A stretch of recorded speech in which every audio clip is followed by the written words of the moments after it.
I don't throw darts at a board. I bet on sure things. Read Sun Tzu, The Art of War. Every battle is won before it's ever fought. Think about it.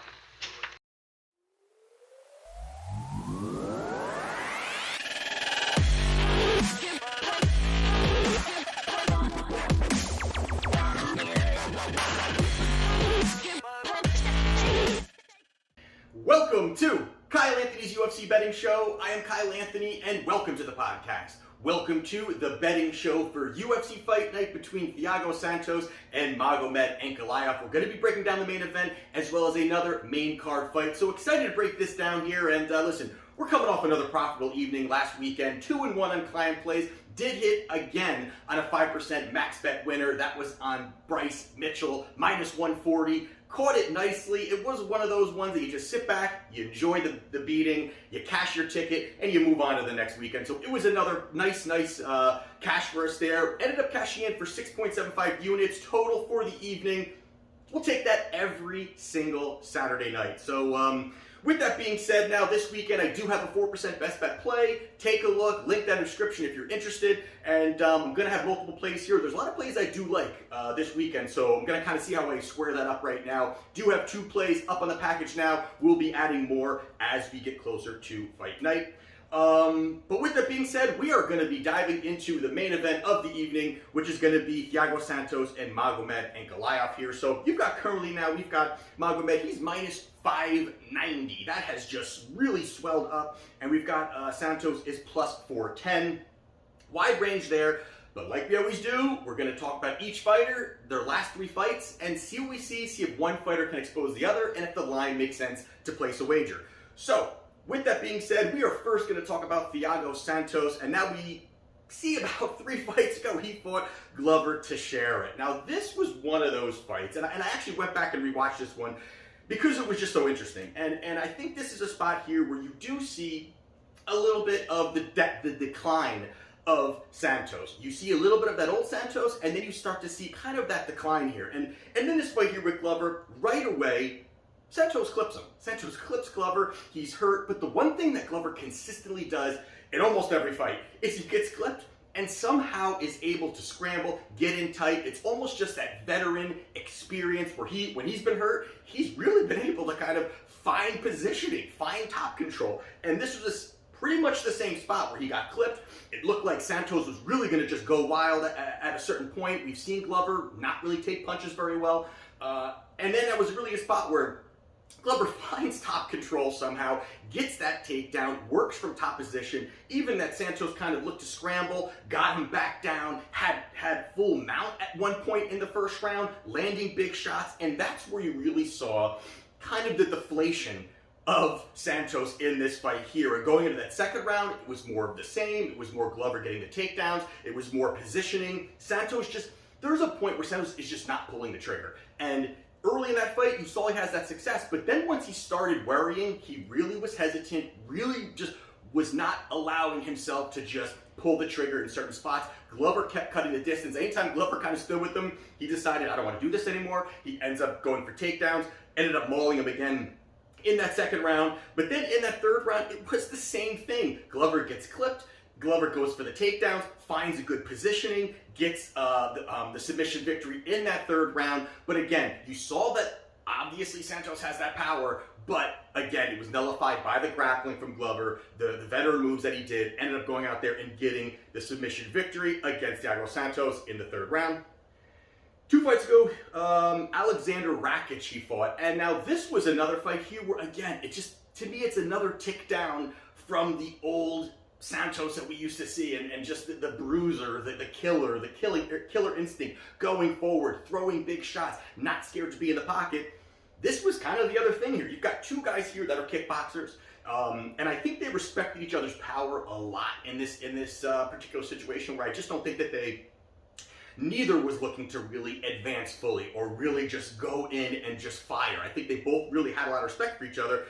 but they're both just very measured. They both kind of stayed on the outside, picked certain spots where they would land a couple nice shots. Thiago Santos looked even more hesitant again, and I think it's just an over-caution from him. I think it's just overly cautious at certain spots there where I think he could have pulled the trigger. I think Rakic kind of allowed him to stay in the fight a little bit more, as he wasn't really pulling the trigger either. But this is a fight here over, an uneventful fight, over 3 rounds. They kind of both just stayed at range. There was a point even where Rakic kind of just smothered and kept Santos up against the fence. He gets the decision victory over Santos, but it really was uneventful on both sides. Limited combinations from each guy. None of them really landing big, damaging shots, especially from these two types of fighters that have that ability to go out there and get finishes, find the opponent's chin. But this one was a 3-round fight here, and Rakic just did enough to get that decision victory. So he goes out there and he beats Thiago Santos. Then most recently, he fought Johnny Walker. Now, I am definitely not going to be diving into this fight because this was a 5-round fight that was even more uneventful than the Rakic fight, where again, Santos just outside, not pulling the trigger. We know that, Walker has shown to have a suspect chin, as we consistently see that over his career, and Santos just couldn't find his chin. He wasn't pulling the trigger. Walker wasn't pulling the trigger because God knows Walker's a little bit iffy about his own chin. He has power. Both these men have power, so they just both kind of danced around the cage and pitter-pattered shots for about 5 rounds. Until the very end, and I kind of had it about 2-2 going into that last, if what I remember, I think it was 2-2 going to that last round, and Santos kind of finally pulled the trigger, finally went forward, kind of hurt Walker. That gave him the round. So he did get Santos did get the decision victory there, but it was just a very blah, lackluster kind of fight for Thiago Santos, but he does go out there and get the victory over Johnny Walker. Now on the other side, we've got Magomed Ankalaev. And 3 fights ago, he fought Ian Cutelaba. Now, this was a bad blood fight that nobody asked for because they had the one fight prior where Cutelaba faked like he was hurt and started throwing big shots, and then the fight was called. It was just a weird situation there, and really stupid of Cutelaba to even, play that I'm hurt, firing shots. It was early in the fight. It was just a weird situation the way that he ended up kind of doing that. But they had a second fight here, and boy, did Magomed show who's the better fighter between these two. They go out there and in that first round, and really, Ankalaev is just, he is really measured with his shots. He's precise.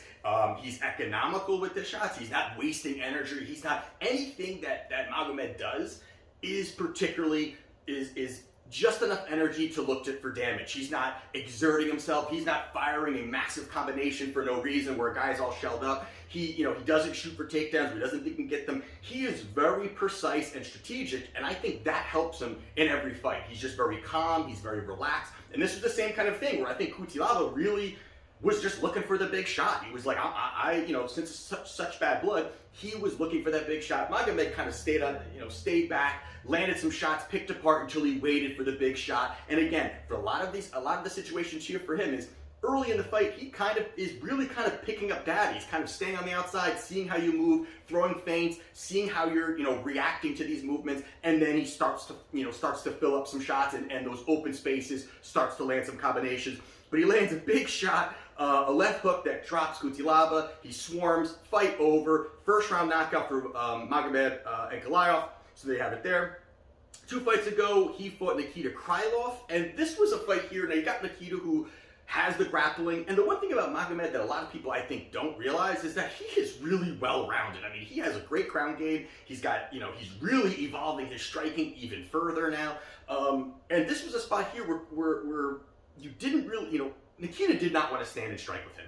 And he was going to look, I'm going to look for the takedowns, I'm going to look for it, and he was able to kind of get the early takedown, push forward a little bit, and then when they were at range, I really liked what I saw again from Magomed. He was able to kind of pick him apart. I think part of the reason why he didn't unload and he kind of kept that distance, and the fact that this fight went 3 rounds, is really because I think he was worried about the takedown. Did not want to have that. He actually, Magomed started implementing his own takedowns, looking to seek the level changes, moving forward. That was, he started to kind of, instead of allowing Nikita to kind of dictate the pace, he then kind of tried to change it. So you're going to take me down, I'm going to take you down. Let me change up the how I'm really manipulating my offense.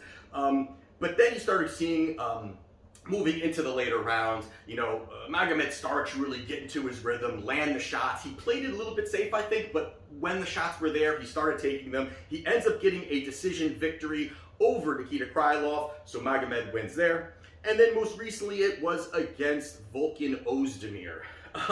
And you had Magomed, he was a minus 320 is what I have down here, which is just, crazy. But this was a spot here where really, you saw, again, this was a striking bout. You saw two big guys go in there. And what you saw here early was Volkov was dropped early, and that changed everything, because it was almost like Volkov was moving forward. He was trying to cut distance, get in his face. He wanted those exchanges. He wanted to, let's go blow for blow kind of thing. He gets dropped early, and that really changed everything in that fight for Volkov, where he realized how actually precise and powerful that Magomed is. He drops him. At that point, Magomed started walking him down, pushing forward. They were both landing good shots, but he just kept the pace going. Again, the way that Magomed is, and he's the kind of guy that can go for the takedowns if he wants that, but it just shows in a bout against, and I know a lot of people don't put Volkov as such a high striker, or a high fighter, but he has ability, and I thought he fought extremely, extremely, extremely well, staying at range, clean combinations, outstriking him over those 3 rounds is just, I think it says a lot, again, about how good he is, dropping him, working, again, dropped Volkov later in that fight. I think it was the 3rd round he dropped him again, but a decision victory nonetheless for Magomed. He gets the victory there. So with that being said, obviously both of these guys are high-level strikers. They have the kickboxing background. That's obviously going to help them both. But I think the biggest thing here is the decline of the killer instinct of Santos. And could that be because once he had pretty much blew up his knee, or whatever he had done to it, torn ligaments, whatever it was when he fought John Jones, it just does not seem like the same fighter that fought prior to prior fights from John Jones. Just does not seem the same type of guy. He doesn't have that tenacious, move forward, do not care, brawler, has the power, is fine standing toe-to-toe because he's figuring I'm going to have the power advantage over whoever's going to be in the pocket with me.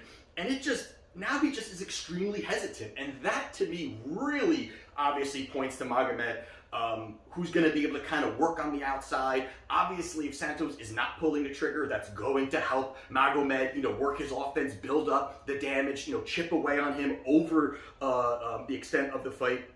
And that, again, allows him to dictate the pace. Also, the fact that we're back in the smaller cage now. And I think that's also going to help more of these two guys fighting, exchanging, in the pocket, working. That, to me, again, is really where you could find a finish. It's going to force the finish when you've got two guys of this caliber, of this striking, who, again, Magomed is going to look to move forward. He's going to force Santos to fire. And he's not going to be the way that some of these other fights were, where Santos is at distance, like Rakic, and they're kind of just pitter-pattering. I think it's going to be more pushing forward for Magomed, forcing these exchanges in the pocket.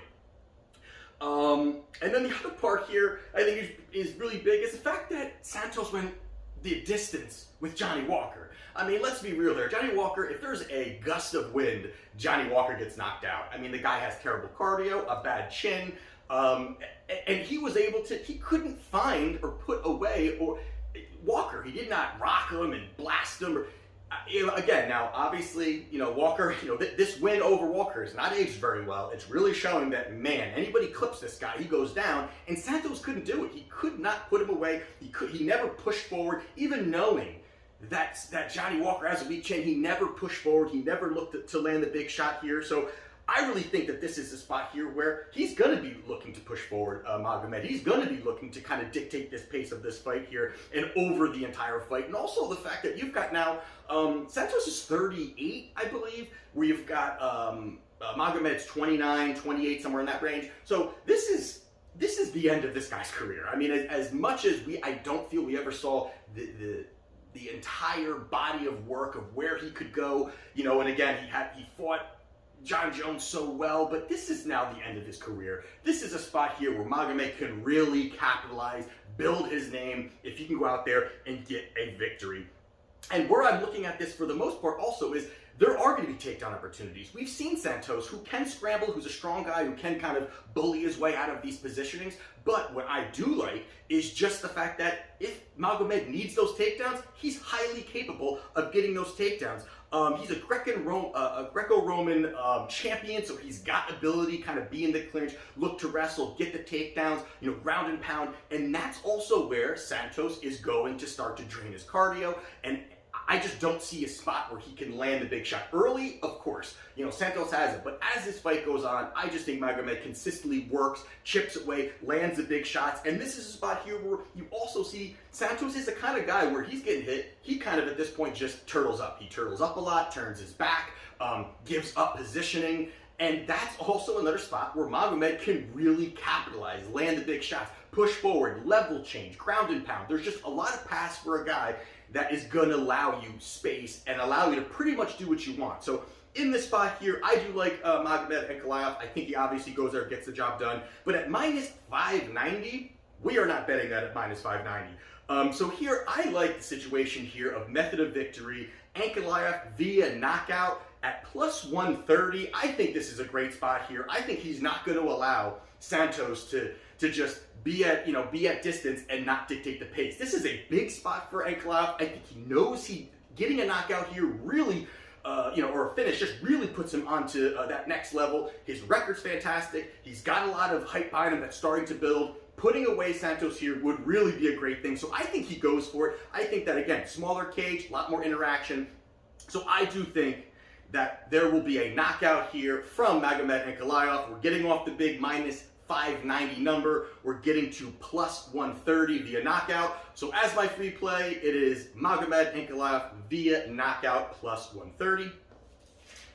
And the other fight we're going to be talking about here is Drew Dober versus Terrence McKinney. Our boy Terrence McKinney. So we had Terrence McKinney 2 weeks ago as a client play. He went out there and just steamrolled Zion and just ran through him, got the finish. Awesome way to cash at a nice plus money there. Here again, we are looking at McKinney as another plus money dog here. So we've got Drew Dober as minus 188. We've got Terrence McKinney at the comeback at plus 152.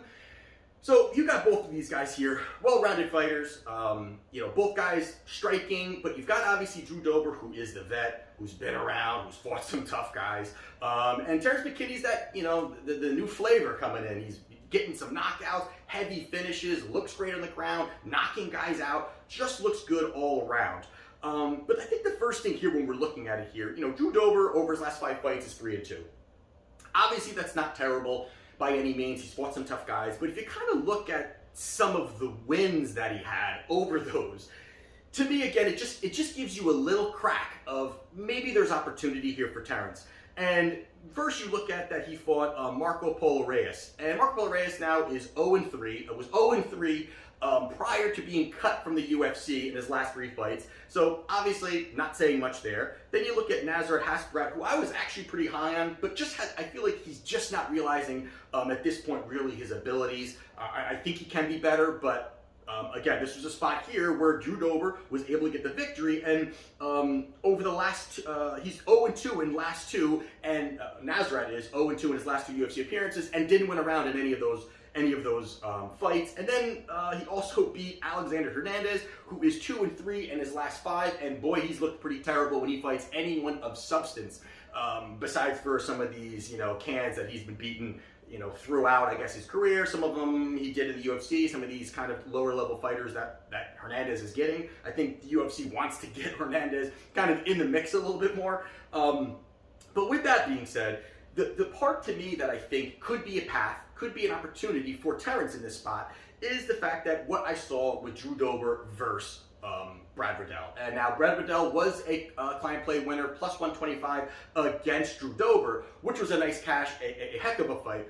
But the one thing I think that was most telling of this is kind of the grappling situations here. Now, Drew Dober's a tough guy. The guy's got legs like tree trunks. He's a strong guy. Definitely, not the easiest guy to take down. But Brad Riddell, who is a flat-out kickboxer, was able to get 4 takedowns against Drew Dober. Now, maybe he wasn't prepared for it. Maybe he wasn't ready for it just because Riddell is not somebody who's looking for takedowns. He's really going to be that kickboxing, stand-up kind of game. But Terrence has the takedowns. We talked about that. I talked about that in the last time that he had fought, that people don't realize that this guy's just not a knockout artist. He has really strong wrestling, and it's kind of been overshadowed by some of these big knockouts. Now he has a submission victory. People kind of see that, hey, maybe he does have some grappling.